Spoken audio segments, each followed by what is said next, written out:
কিন্তু jail gate থেকে শত শত পুলিশ গোয়েন্দা গাড়ি তার সঙ্গে পাহারা দিয়ে মগবাজারের বাসায় আমার আধার ভাইকে নিয়ে আসছে।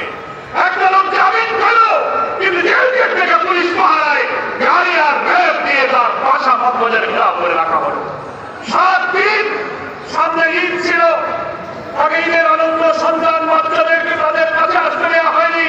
লন্ডনে তার এক ছেলে লেখাপড়া করে, সে যখন আসলো তার আব্বা এবং পরিবারের সঙ্গে দেখা করতে, সেই ছেলেকেও গ্রেফতার করে 8 মাস কারারুদ্ধ করে রাখা হয়েছিল।